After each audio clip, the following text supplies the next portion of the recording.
எல்லோருக்கும் வணக்கம். மிக கடுமையான சூழல் நண்பர்களே. இந்த சூழ்நிலையிலையும் நம்மளுடைய நிஃப்டி 34 பாயிண்ட் பாசிட்டிவ்ல தான் க்ளோஸ் ஆயிருக்கு.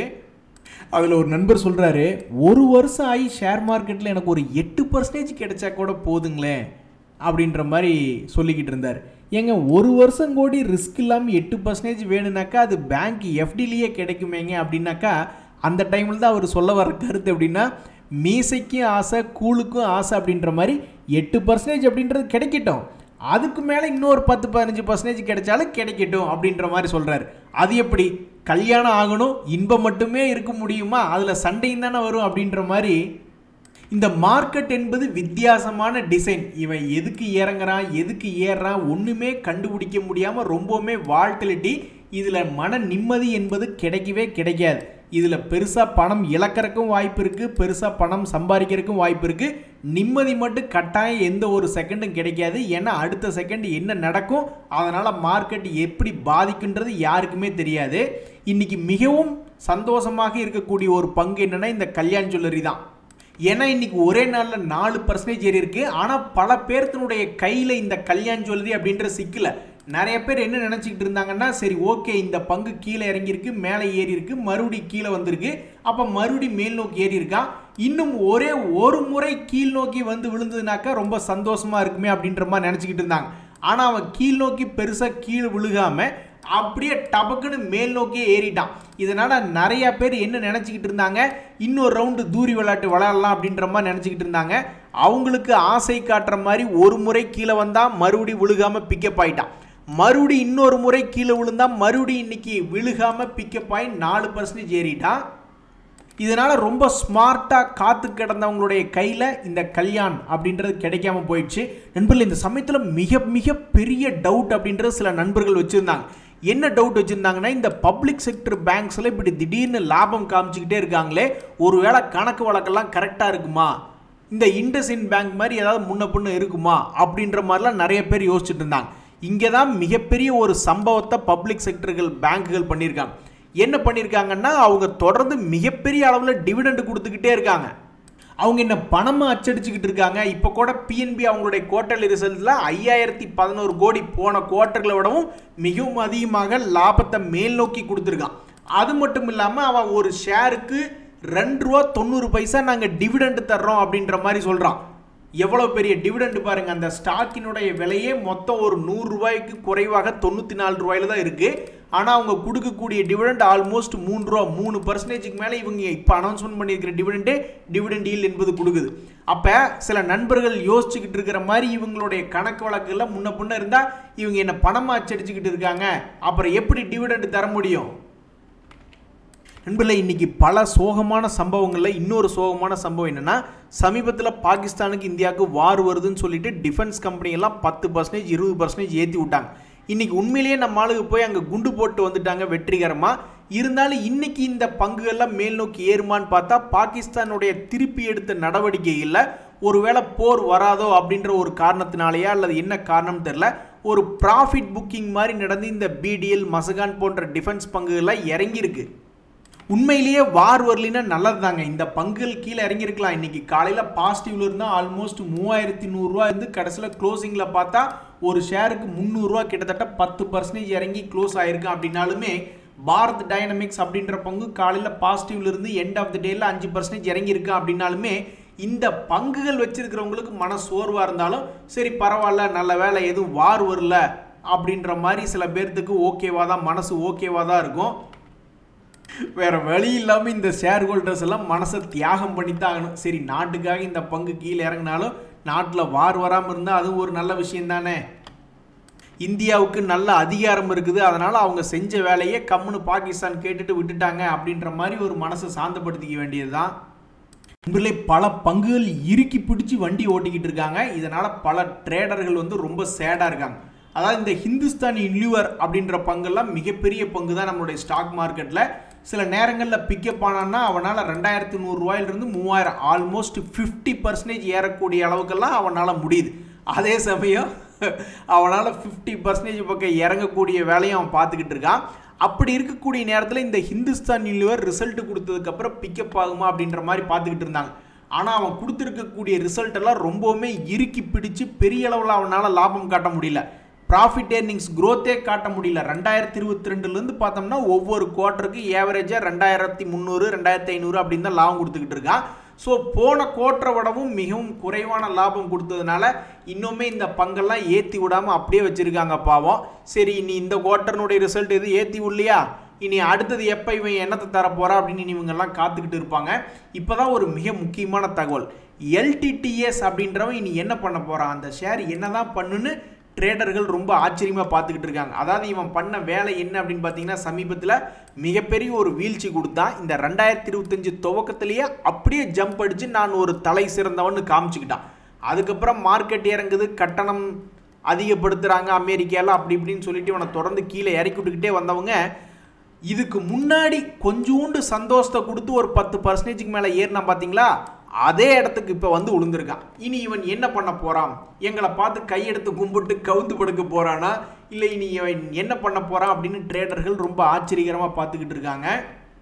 நண்பர்களே, ட்ரேடர்களுக்கு புரியாமல் பல பங்குகள் இருக்குது. அதில் இந்த ICICI ப்ரூடென்ஷியல் லைஃப் இன்சூரன்ஸ் எல்லாம் வந்து ஏறு முகத்தில் இப்படி ஏறிட்டு போவானா, அதாவது இவ்வளவு நாள் இறங்கு முகத்தில் இப்படி இறங்கி வந்துட்டான், ஸ்டெப் பை ஸ்டெப் இப்படி ஒவ்வொரு இறங்கு முகமாக இப்படி போட்டு வந்துட்டான். சரி, இனிமேல் திரும்பி அப்படியே ஏறு முகத்தில் போவானா, இல்லை இனி இவன் என்ன பண்ண போகிறான் அப்படின்றது தெரியாமல் ட்ரேடர்கள் பார்த்துக்கிட்டு இருக்காங்க. இப்போதைக்கு ஒரு மிக முக்கியமான லெவலில் தாண்ட முடியாமல் தத்தளிச்சு கொண்டு இருக்கிறான் இந்த ICICI ப்ரூடென்ஷியல் லைஃப் இன்சூரன்ஸ் அப்படின்ற கம்பெனி. இந்த சமயத்தில் வந்து கோத்ரேஜ் ப்ராப்பர்ட்டிஸ் அப்படின்ற பங்கு பல பேர்த்துக்கு ஆசை காமிச்சான். இவ்வளவு நாள் நான் ஒரு மிகப்பெரிய கும்பா குட்டியாகி கீழே விழுந்துட்டேன், ஆனால் நான் வாங்கி வச்சிருக்கிற லேண்டுகளெல்லாம் நான் என்ன குறைவான விலைக்கா வித்துட்டேன் அப்படின்ற மாதிரி ரொம்பவுமே கீழ் நோக்கி விழுந்து கிடந்திருந்தா. அதுக்கப்புறம் இப்போ தான் ஒரு மிகப்பெரிய ஒரு ரெசிஸ்டன்ஸை பிரேக் அவுட் பண்ணியிருந்தான். மார்ச் மாதத்தில் என்ன உச்சி இருந்ததோ அந்த உச்சியை தாண்ட முடியாமல் கும்பா பாட்டு பாடிக்கொண்டு இருந்த பங்கு இப்போ தான் சமீபத்தில் அந்த ஹையை தாண்டினான். அந்த சந்தோஷம் 2 நாள் கூட நிலச்சி நிற்கல, உடனே டொயங்கின்னு கீழே இறங்கிட்டான். இனி இவன் என்ன பண்ண போகிறான் அப்படின்ட்டு ட்ரேடர்கள் கன்ஃபியூஸ் ஆகி குழப்பமாகி உட்காந்துருக்காங்க. பெரும்பாலும் எப்போ இந்த மாதிரி குழப்பமான வேலைகளை பண்ணுறானோ அப்போ தான் ஒரு மிகப்பெரிய வாலட்டிலிட்டி அப்படின்ற மாதிரி பல பங்குகளில் நடக்கும். அது மாதிரி இந்த பங்குல நடக்குதா இல்லையா அப்படின்ற மாதிரி ட்ரேடர்கள் குழம்பி போய் வந்திருக்காங்க. நண்பர்களே, இந்த சமயத்தில் வந்து மிகப்பெரிய வாலட்டிலிட்டி நம்மளுடைய மார்க்கெட்டுக்குள்ளே வர்றதுக்கு 2 மிக முக்கியமான நிகழ்வுகள் அப்படின்றது இப்போ நடக்க போகுது. அதுக்கப்புறம் இந்த 2 விஷயம் மட்டும் ஃபேவராக, 2மே பாசிட்டிவாக மார்க்கெட்டுக்கு வந்துருச்சுன்னு வச்சிங்களேன், அவ்வளோதான். மார்க்கெட்டு 500 பாயிண்ட் 1000 பாயிண்ட்னு வெடிச்சு சதறிடுவான். நம்பர் 1 பாயிண்ட் என்ன அப்படின்னா, இத்தனை நாள் சைனா எங்ககிட்ட பேசுறதுக்கு வர்றாங்க அப்படின்ற மாதிரி அமெரிக்காக்காரங்க சொல்லிட்டு இருந்தாங்க. ஆனால் சைனா அப்படியெல்லாம் நாங்கள் இங்கேயா பேச வந்தோம், ஏயா போய் சொல்லிட்டு திரியிறீங்க அப்படின்ற மாதிரி இவங்க சொல்லிட்டு இருந்தாங்க.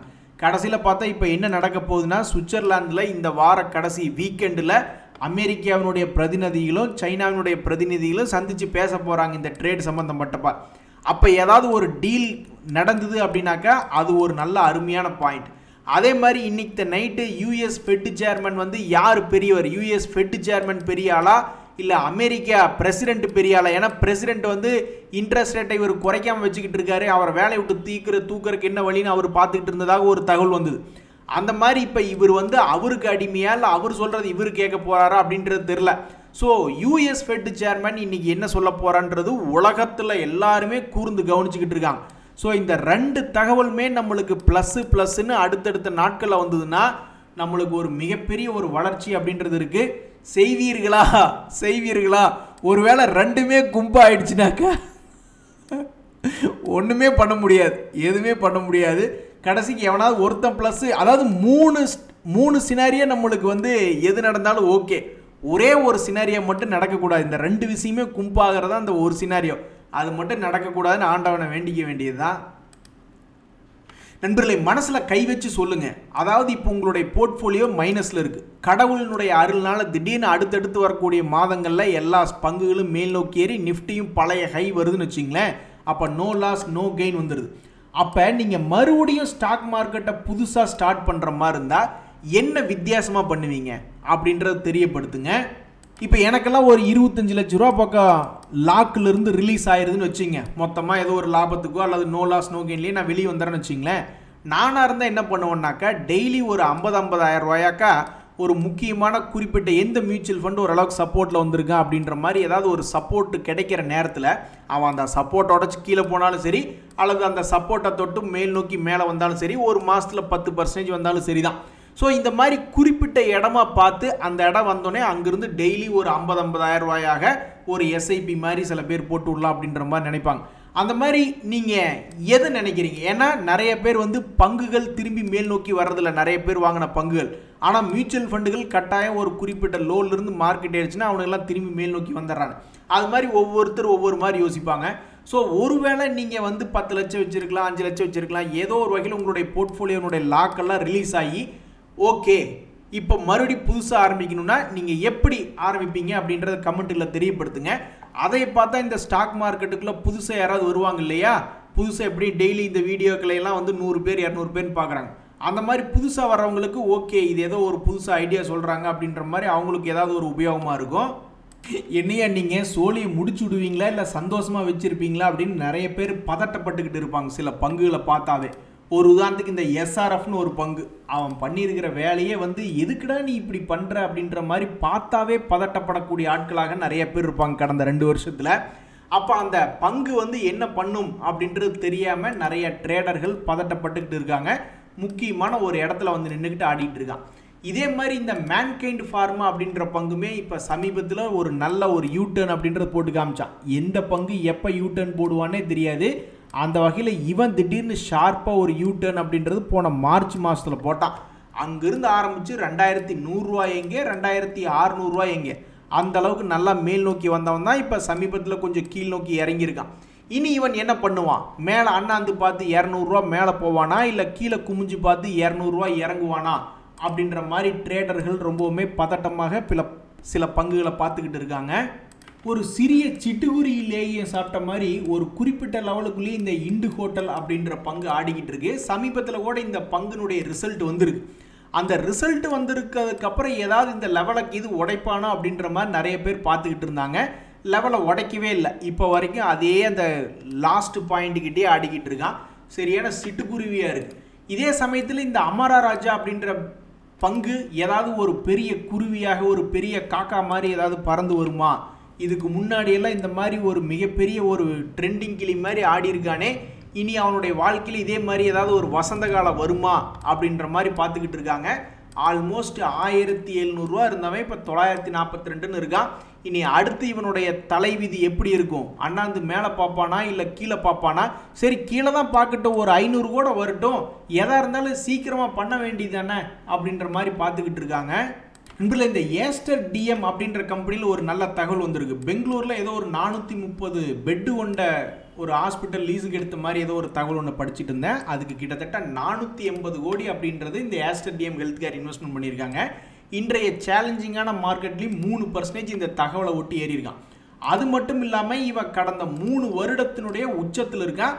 ஸோ சமீபத்தில் நல்லபடியாக சம்பாரித்து கொடுத்து ஒரு ஸ்பெஷல் டிவிடெண்டும் கொடுத்த ஒரு பங்குல இந்த ஏஸ்டர் டிஎம் அப்படின்றது இருக்குது.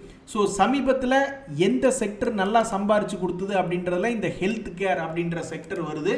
அதில் இந்த ஆஸ்பத்திரி சார் நல்லா மேல் நோக்கி வந்து தன்னுடைய திறமையை காமிச்சிருக்கான். நண்பர்களே, இப்போ பல பேர் இந்த எஸ்ஐபி தான் காப்பாற்றிக்கிட்டு இருக்கு. அவங்களுடைய சொந்த ட்ரேடிங் அக்கௌண்ட்டாக இருந்தாலும் சரி, அல்லது மியூச்சுவல் ஃபண்டுகளாக இருந்தாலும் சரி, ஒரு பங்கு வந்து எப்போதாவது ஒரு சப்போர்ட்டில் இருக்கான் அங்கிருந்து எடுத்தாலும் சரி, அல்லது ஒரு பிரேக் அவுட்டில் போகிறான் அப்படின்ற மாதிரி எடுத்தாலும் சரி, இந்த எஸ்ஐபி முறையில் எடுக்கும்போது அவங்களுக்கு இந்த ருப்பி காஸ்ட் ஆவரேஜிங் அப்படின்றது ரொம்ப ஹெல்ப்ஃபுல்லாக இருக்குது. இந்த எஸ்ஐபி போடுறப்ப என்ன ஒரு கவனிக்கணும் அப்படின்னாக்கா, இந்த கம்பெனியை காலடி எடுத்து வச்சோன்னே அவன் கீழே பயங்கரமாக விழுகணும். அப்போ தான் நம்ம அமௌண்ட்டை மாற்ற மாட்டோம், பட் நம்மளுக்கு யூனிட் அதிகமாக கிடச்சிக்கிட்டே இருக்கும். அதெல்லாம் அக்குமுலேட் பண்ணதுக்கப்புறம் மறுபடியும் அவன் திருப்பி வாங்கின வேலை ஃபஸ்ட்டு ஆரம்பித்த எஸ்ஐபியினுடைய விலை வந்தாலும் சரி, அதையும் தாண்டி மேலே போனாலும் சரி, ஒரு அருமையான லாபமாக இருக்கும். மற்றபடி இவன் தொடர்ந்து மேலேயே போய்கிட்டு இருந்தான்னு வச்சிங்களேன், அப்போ பெரிய லாபம் என்பது இந்த எஸ்ஐபி வகையில் வர்றதில்லை. ஸோ இந்த எஸ்ஐபி எப்போ ரீட்டைலருக்கு ஏன் இது பெஸ்ட் சூட் அப்படின்னு சொல்கிறோன்னு வச்சிங்களேன், எந்த ஒரு ரீட்டைலர் இருந்தாலும் அவருக்கு என்ன நடக்குது, ஃபஸ்ட்டு அவர் காலடி எடுத்து வச்சோன்னே அவன் கடன்னு பல பங்குகள் உளுந்துட்டு, அதுக்கப்புறம் அவங்க பார்க்கும்போது ஒன்றா அதனுடைய பாதி விலை வருது, இல்லைன்னா அவங்க பழைய வாங்கின விலையே வருது. சில பேர்த்துக்கு தான் அதிசயமாக வாங்கின விலையை விட ரொம்பவுமே அதிகமான லாபம் வருது. ஸோ ரீட்டைலருக்கு பெஸ்ட்டு சூட் என்னென்னா இந்த எஸ்ஐபியினுடைய மந்த்ரா தான். ஸோ எஸ்ஐபி பொறுத்த வரைக்கும் காலடி எடுத்து வச்சோடனே அது கடகடன்னு கீழே விழுகணும். அப்புறம் ஒரு 6 மாதமோ 1 வருஷமோ கழித்து அவன் பழைய ரேட்டு ஃபஸ்ட் எஸ்ஐபி போட்ட ரேட்டை தாண்டும் பொழுது மிகப்பெரிய ஒரு வருமானத்தை அள்ளலாம். ஸோ ஸ்டாக் மார்க்கெட்டில் ரீட்டைலருக்கு ஒரு பெஸ்ட் ஸ்ட்ராட்டஜி என்னன்னாக்கா இந்த எஸ்ஐபி மூலியமாக ஒரு பங்குக்குள்ளே என்ட்ரு ஆகுதான். இது வேறு எந்த மெத்தடும் கிடையாது. எல்ஐசி இந்த மாதிரி தான் பண்ணுறாங்க. எல்ஐசினுடைய இன்சூரன்ஸ் நீங்கள் போடும்போது என்ன ஆகுது, இப்படித்தான் நீங்கள் போடக்கூடிய பணத்தை அவங்க மார்க்கெட்லேயும் போடலாம் அல்லது வேற எங்காவது போடலாம். மார்க்கெட்டில் போடுற மாதிரி இருந்தால் அவங்க என்ன பண்ணுறாங்க, ஒரு 5 வருஷம் உங்ககிட்ட வாங்கி அதை கொண்டே ஒரு இடத்துல போட்டுட்டு அக்குமுலேட் பண்ணி போட்டுடுறாங்க. அப்புறம் அவங்க என்ன பண்ணுறாங்க, அப்புறம் 10 வருஷம் 15 வருஷம் அந்த பணத்தை வளர விட்டுட்டு அப்புறம் தான் நம்ம கையில் ஒரு பெரிய அமௌண்ட்டாக கொடுக்குறாங்க. ஸோ நீங்களும் எஸ்ஐபி மூலியமாக சில பங்குகளை அக்குமுலேட், அதை நீங்கள் காலடி எடுத்து வச்சோன்னே அப்புறம் அது கீழே உழுகுதான் செய்யுது. அதை கீழே உழுகு விட்டு நல்லா அக்குமுலேட் பண்ணிவிட்டு சில காலம் விட்டுட்டு மேல் நோக்கி ஃபஸ்ட் எஸ்ஐபி வந்ததுன்னா கூட அதை அறுவடை பண்ணிட்டு போகிறதான் இருக்கிறதுலே ஒரு எஸ்ஐபி மந்திரம். நண்பர்களே, ஏஷியன் பெயிண்ட்லாம் பார்த்தீங்களா, அவன் தான் மார்க்கெட் லீடராகவே இருந்தான். அவனுக்கு ஒரு கடைசியில் பார்த்தா இந்த காம்படிஷன் அப்படி இப்படின்னு வந்து பாவம் அவங்களே இன்னும் திணறிட்டு இருக்காங்க. இனி என்ன ஆக போகுது அப்படின்றத பொறுத்து இருந்தால் பார்க்கணும். ஆனால் இந்த சூழ்நிலையில் வந்து காம்படிஷன் வந்து இன்னொரு கம்பெனி கேஏ இண்டஸ்ட்ரீஸ் அப்படின்னு ஒன்று. ஆனால் அவன் என்னடான்னா அந்த காம்படிஷன் நியூஸ் வந்த உடனே பெரிய அளவில் பெரிய கிராஷ் ஆகி கீழே இறங்குனா கடைசியில் பார்த்தா அவன்லாம் ரெக்கவரி ஆகி வந்துட்டான். ஆனால் இன்னும் இந்த ஏஷியன் பெயிண்ட்னால அவன் ரெக்கவரி ஆகி வர முடியல. நண்பர்களே, இந்த சமயத்தில் பிஎல்எஸ் இன்டர்நேஷனல் அப்படின்னு ஒரு பங்கு ஒரே ஒரு தடவை காப்பாற்றி விடுங்க நாங்கள் தப்பிச்சு ஓடிடுறோம் அப்படின்ற மாதிரி பல ட்ரேடர்கள் நினச்சிக்கிட்டு இருப்பாங்க. அதுக்கு தகுந்த மாதிரி இந்த பங்கு அப்பப்போ என்ன பண்ணுது அப்படின்னாக்கா ஒரு குறிப்பிட்ட ஹை வந்து பல பேர்த்த காப்பாற்றி விட்டுருக்கு. ஆனால் இப்போ சமீபத்தில் தப்பிச்சு மேல் நோக்கி ஓடி வந்தது பெரிய அளவுக்குலாம் இல்லை, ரொம்பவுமே துக்ககரமாக தான் அவன் தப்பிச்சு காமிச்சிருக்கான். ஸோ ஏதாவது ஒரு பெரிய லெவலில் ஒரு 500 ரூபா வந்துச்சுனாக்கா உனக்கு ஒரு கும்பிடு, ஷேருக்கு ஒரு கும்பிடு அப்படின்ற மாதிரி நிறைய பேருக்கு வந்திருப்பாங்க. அப்படி வருமா, அண்ணாந்து பார்த்து வருவானா, இல்லை மறுபடியும் இன்னும் கீழே குமிஞ்சு பார்த்து ஒரு 150 இது போயிடுவானா அப்படின்ற மாதிரி தெரியாமல் கடவுளே எங்களை காப்பாற்றி விடு, ஒரே ஒரு தடவை காப்பாற்றி விடுன்னு நிறைய பேர் உட்காந்துக்கிட்டு இருக்காங்க. இன்றைய தகவல் அனைத்து உங்களுக்கு உதவியாக எனக்கு மகிழ்ச்சியா. ரொம்ப நன்றி, வணக்கம்.